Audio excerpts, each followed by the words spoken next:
सरकार की ओर से दिखावे की जो है वो कार्य किए जा रहे हैं और प्रशासन की कार्य प्रणाली ये दर्शाती है कि उन्हें लोगों की जान से, जनता से कोई मतलब नहीं है, हादसों से कोई मतलब नहीं है। उन्हें केवल अपना कार्य चमकता हुआ दर्शाने के लिए पैचवर्क करके और इनकी खानापूर्ति करने की होती है, जैसा कि राजधानी रायपुर में देखने को मिल रहा है।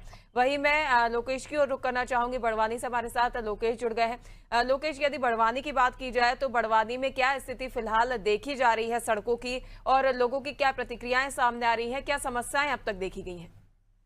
जी बिल्कुल, मैं पल्लवी बता दूं कि ये बस स्टैंड से लेकर राजघाट रोड तक व्यस्ततम मार्ग है। जहां एक और बात की जाए तो 5 किलोमीटर का जो ये मार्ग है, जहां से छात्र अगर बात की जाए तो यहाँ से छात्र, मरीज और नर्मदा परिक्रमावासी इसी मार्ग से निकलते हैं। कहीं ना कहीं व्यस्ततम मार्ग है। आप स्थिति देख सकते हो कि ये मेरे पीछे आप तस्वीरें देख सकते हो कि किस तरह से यहाँ पर हालात है। जो सड़कें जर्जर है हो चुकी है, कई लंबे अरसे से मांग की जा रही है, लेकिन उसके बावजूद भी किसी प्रकार से जिम्मेदार इस समस्या से नदारद है। मेरे साथ आप इस वक्त देख सकते हो कि यहाँ स्थानीय नगरवासी भी यहाँ पर जुड़े हुए, विपक्षी पार्षद भी है यहाँ पर, मंदिर के जो सेवा भाव जो देते हैं पंडित जी, वहां पर भी यहाँ पर भी मौजूद है। मैं जानने की कोशिश करूंगा पल्लवी, अगर किस तरह से उनकी मांग है और किस तरह से उनकी मांग पूरी हो रही है, ये देखने वाली बात है। क्या नाम है?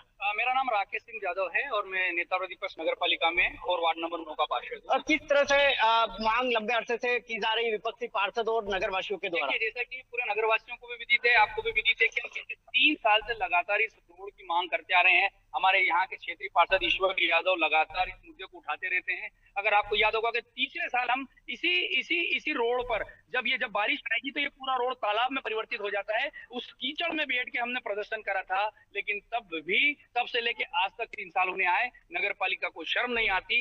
ये रोड जो जीवनदायिनी मां नर्मदा के तरफ जाता है, जहां हम अपने पूजा पाठ, हम जब अंतिम यात्रा पर निकलते हैं तो वो भी जो है वो इसी रोड से जाते हैं। हमारी संवेदना इतनी मर गई, रोड जो नगर पालिका की पहली प्राथमिकता में शामिल होना चाहिए वो शामिल नहीं हो रहा। मजे की बात, ट्रिपल इंजन सरकार का दावा करने वाला राजनीतिक दल का जिला कार्यालय भी यहीं पर है, वो भी इस रोड से गुजरते हैं। तो क्या 3 सालों में उनमें से किसी को नजर नहीं आया? क्या जिला प्रशासन को नजर नहीं आया? तो आखिर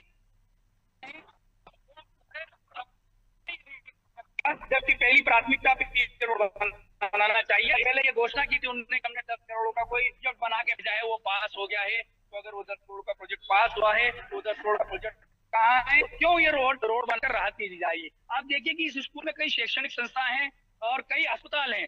अति गंभीर मरीज यहाँ से आते हैं और ये रोड जो आप अभी वाहन देख रहे हैं, वाहन चल नहीं रहे हैं, वाहन रेंग रहे हैं। तो जब ये वाहन इकट्ठे होते हुए धीरे धीरे वहां की तरफ चलते हैं, वहां नगर विश्रांति है और वहीं पर एक सीएनजी पंप भी है। तो ये दिन में 3 से 4 बार इतना ज्यादा गहरा यहाँ पर जो है चक्का जाम कह सकते हो या जो ट्रैफिक अवरुद्ध हो, इतना ज्यादा होता है कि नगर की जनता परेशान हो जाती है। जैसे विपक्ष पार्षद ने कहा है कि जो ट्रिपल इंजन की सरकार है पल्लवी, कहीं ना कहीं उनकी संवेदना मर चुकी है। यानी कि आप देख सकते हो कि मेरे साथ यहाँ पर डॉक्टर भी मौजूद है। मैं जानना चाहूंगा कि किस तरह से उन्हें यहाँ जो मरीज आते हैं किस तरह से समस्याओं से जूझते हैं, क्योंकि धूल मिट्टी डस्ट एक प्रकार से कहीं ना कहीं जो शरीर पर भी उसका कहीं ना कहीं असर पड़ता है। क्या नाम है? जी, मेरा नाम डॉक्टर प्रकाश है। क्योंकि हम काफी समय से या लंबे समय से इस रोड सालों से, बाकी यहाँ पे हमको बहुत असावधानी महसूस होती है, जो कि मरीजों का हमारा आवागमन डेली रहता है, जिससे मरीजों के मतलब स्वास्थ्य पे भी ज्यादा हानिकारक होता है। जैसे हमारे बीच में हॉस्पिटल लाइन भी बहुत ज्यादा है, तो इस बीच में डेली का आवागमन मरीजों का रहता है, डॉक्टर का आना जाना रहता है, जिससे हमको ट्रैफिक का भी काफी सामना करना पड़ रहा है। जो कि हम पिछले कुछ समय से हम बोल चुके हैं, पर यहाँ पे कोई सुनवाई नहीं हो पा रही थी, जिसको हम आगे लेके हमने बताया था, पर अभी तक कोई यहाँ पे ऐसा कार्यकाल नहीं हुआ है जो कि जिससे मरीजों को ज्यादातर हानि होना या फिर डेली प्रदूषण फैलना, जिससे मरीजों को गंभीर बिल्कुल लोकेश कह सकते हैं कि जो स्थानीय लोग हैं और विपक्षी पार्षद हैं, इन्होंने अपनी एड़ी चोटी का जोर लगा दिया है नगर निगम को नींद से जगाने के लिए, लेकिन नगर निगम तो मनमानी का ठहरा और कहीं ना कहीं वो तभी कार्रवाई करेगा जब उसका मन करेगा। और यदि अधिक सवाल किए जाते हैं तो कहीं ना कहीं कार्यशैली को दर्शाया जाता है कि किस कार्यशैली के चलते ये कार्य लंबित हो रहे हैं। वहीं अधिक जानकारी के लिए हमारे साथ सोमनाथ जबलपुर से जुड़ गए हैं। सोमनाथ जबलपुर की यदि बात करें तो पर्यटन क्षेत्र माना जाता है। जबलपुर में बड़ी संख्या में पर्यटक पहुंचते हैं। ऐसे में जो स्थानीय प्रशासन है उसको जरूरत है कि जो नगर है उसको सुंदर बनाए रखे और मेन वर्क जो है वो सड़कों पर है।